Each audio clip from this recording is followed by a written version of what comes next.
I'm UGA Extension Agent Mark Freeman, and welcome to the second season of Ag Update. On today's show, we're going to take a look at the 2015 wheat crop. We're also going to take a look at a specialty crop we've got here in Hawkinsville with canola, and then we'll look at some corn test plots that we planted.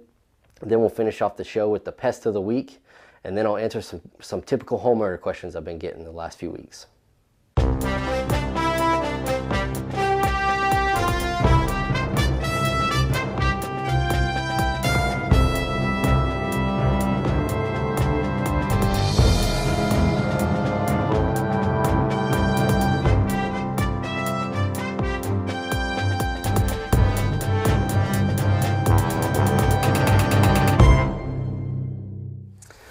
Well, the overall condition of the 2015 wheat crop actually looks pretty good. We had some issues with the weather. There were times where it was just way too wet. That kind of stunted the growth of the plants a little bit. We also went through a really cold spell a couple weeks ago, and that kind of slowed things up a little bit. But one of the main issues was just ryegrass control. Again, with that weather, it was hard for farmers to be really timely and put the proper herbicides out in a timely fashion to really get a foothold on that ryegrass control. But most of the crop looks pretty good. We've seen some issues with some aphids, and we've also starting to begin to see some issues with another insect called a cereal leaf beetle. Both of those can do a little bit of damage. Disease in the county actually looks a little bit lower than what it did this time last year. I'm a little bit surprised with that, with the amount of rainfall that we had this year. But so far, I haven't seen a whole lot of disease. I've seen a little bit of powdery mildew popping up here and there, but that's mainly kind of towards the bottom of the plants, even when I find it. So that's not a huge issue at this point. But we still probably want to put on a fungicide application. Now out here, this is a little bit past our optimal time to put a fungicide out, but since there was really no disease pressure at all, it's still a really good opportunity for him to kind of protect that yield potential that he's got for this year. Typical fungicides that we're going to use is maybe a tilt, or a generic tilt, or a generic Folicure. Those are some cheap fungicides that we can put out there for protection against diseases, but we also don't spend an arm and a leg worth of money. So here in a second, we're going to go out here. We're going to look at the cereal leaf beetle and what kind of damage it can do. Also look at some aphids, and look at some cold weather injury that we saw here, right here on the edge of the field. Okay, so when I check for disease, one of the things I'll do is I'll kind of go to an area of the field where we've got really dense plant populations.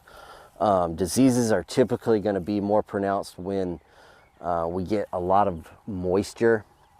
So in those places where we got a lot of plants really packed in, we're going to have a lot more moisture because we get a lot less airflow throughout the plants down here below the canopy.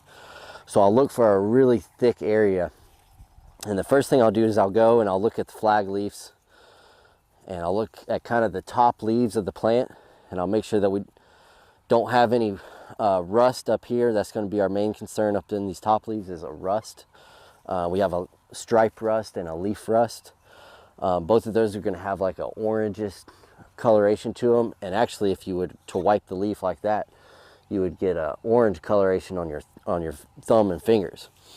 So after I kind of check the tops like that, look at the heads, see if we've got any sporulation through the grain head up here, and then I'll kind of look at the bottoms. So I'll pull the plants back like that and look at the ground level and look at the stems and the bottom leaves of the plants. And generally this is where we're going to get our powdery mildew. Luckily out here, there's really not a whole lot of disease pressure to begin with. I don't see any powdery mildew. I don't see any leaf rust or stripe rust. And really just consistent with the county, there really isn't a whole lot of disease pressure this year, which is a good thing.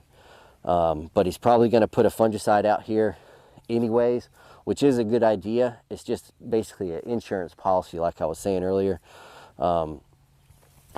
But thankfully, we're looking pretty good across the county. Let's do.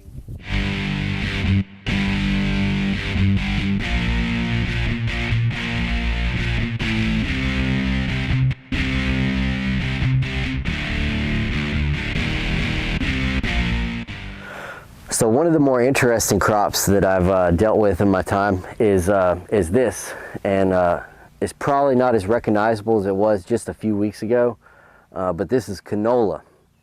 And canola is a winter crop that we can grow here. It's not widely grown here in Georgia, but it can be a companion to our wheat crop. One of the advantages is that in the wheat, we're having a really bad ryegrass problems. So if you've got a field that's just overrun with ryegrass, you can plant this canola and we can get rid of that ryegrass fairly easily with a Select or a Post or any other grass herbicide. But the canola is really cool. In our area, we really need to plant it behind peanuts. That gives us the longest growing season because peanuts are harvested first. Cotton's harvested a little too late to get canola in, but we get it in as soon as possible in the fall. And I was surprised this plant right here will stay about 4 to 5 inches tall for at least 2 months or longer. And then all of a sudden in January or February, it just starts to explode. So it went from about 5 inches tall to about 5.5 feet tall in just a matter of 2 months. It was really fun to watch. And I don't have a whole lot of experience with canola. So for me, it was fun just kind of following this crop's progress and watching it grow from month to month and just see how the plant did. But another good fact about the canola is that beekeepers love it. It's a great place to put beehives on over winter. I actually had 2 or 3 different beekeepers calling me trying to get the name of this farmer and contact info for him. If you were to see this field just a couple weeks ago, it was just solid yellow, flowers everywhere. So it's really a great overwintering site for beekeepers to put their hives on. And it's really just an interesting crop overall. You want to get the plant as tall as possible. So this field right here, if you were to walk out in it, it's between 5.5 to 6 feet tall, and 6 feet tall is the optimum height. We really want to get it 6 feet tall. That's going to keep your yields as high as possible. But price-wise, it can be pretty competitive versus our wheat. You can get some good prices on it, and to me, it's just another alternative crop you can put out there instead of wheat. It helps rotation sometimes. So if you're having problems with ryegrass or you just really don't like growing wheat, look into canola. This may be another option for you.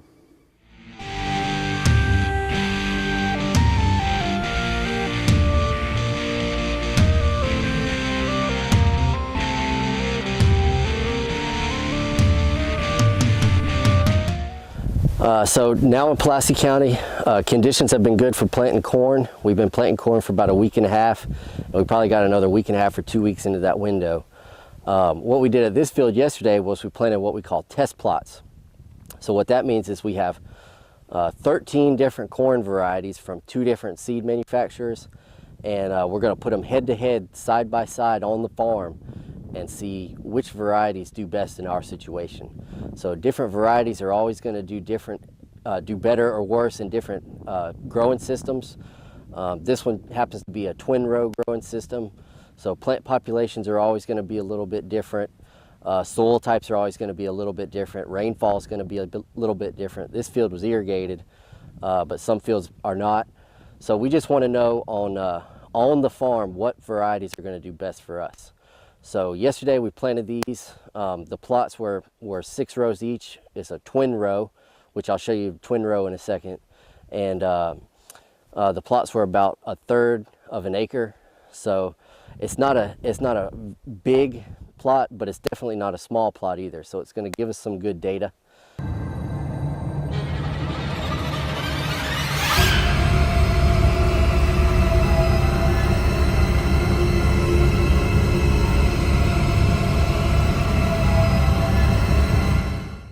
So this week's pest of the week was slime mold. And slime mold is a rather interesting call that I get about this time of the year. Past couple years, I've got, over 10 calls a year on it. And it kind of freaks people out at first when they see it, but it's just it can be like a almost moving glob of slime in your yard. And all it is a fungus. It's not feeding on the grass itself, it's actually feeding on dead and decaying plant material. But if we get some wet weather and some warm temperatures in the spring and early summer, it can kind of flare up. But it's of no consequence to the grass. It doesn't do any damage. If you want to get rid of it, all you have to do is take a garden hose and put some pressure on it and just spray it off of the grass. It'll physically just come right off of the grass. And that's all you have to do. No chemicals. And it's nothing to worry about. It's just the mold. Today we have 3 questions. Question 1 comes from Sonia. She asked, I have fire ants in my yard. How do I get rid of them? Well, fire ants can be a major pest for a homeowner. Not only are they dangerous for children and pets, but they can just be really annoying and they can get into your house. The best option for a homeowner is Amdro. Amdro is a bait insecticide. It usually looks like a yellow sand. You get Amdro at any home and garden store, and you just take it and spread it with a fertilizer spreader, just a regular fertilizer spreader. We want to try to get about 1.5 pounds to the acre of Amdro. That can kind of seem like it's not a lot when you put it out on a decent yard, but that little bit of Amdro will go a long way. You can also sprinkle it on the mounds. If you see the mounds, you can sprinkle the Amdro on the mounds, and Amdro works as a bait.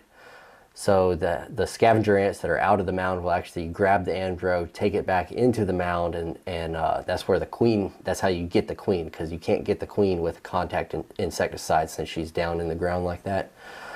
So for a homeowner, Amdro is going to be your best bet for fire ant control. 1.5 pounds to the acre is the rate, and you can spread that with just a regular fertilizer spreader. Question 2 comes from Daniel. How much fertilizer should I put on my turf grass and when?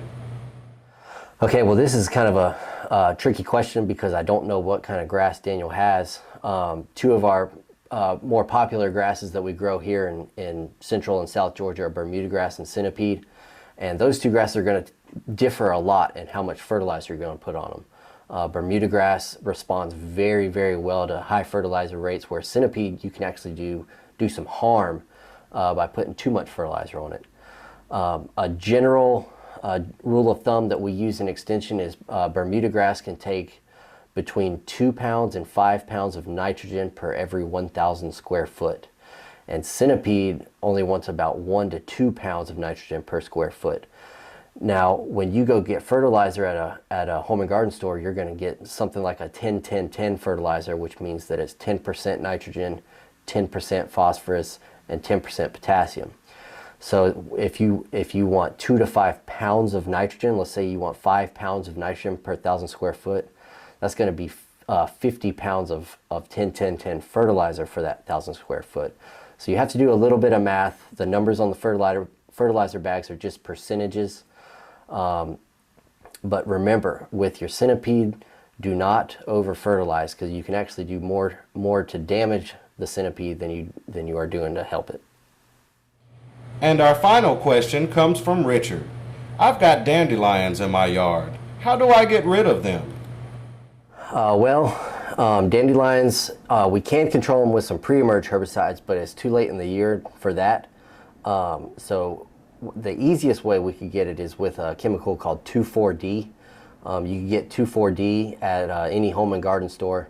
High Yield is a good cheap brand that works very well, and just mix it as the label says. It's not going to injure your Bermuda or your centipede lawns. We want to wait a little bit longer, let it go a little longer, because if you get some of that 2,4-D on the grass at green up, we can kind of get some grass injury. So if you wait just a couple weeks, if you can handle the dandelions for just a couple more weeks, and come back with that 2,4-D, you can get rid of them pretty easily. Thanks for joining us for the first episode of Season 2 of Ag Update. On today's episode, we got to look at the wheat crop update for 2015. We also took a look at some canola and some corn test plots that we planted. Then we answer some viewer Q&A questions. If you would like some questions answered for yourself, please email them to channel100@comsouth.net. Thanks.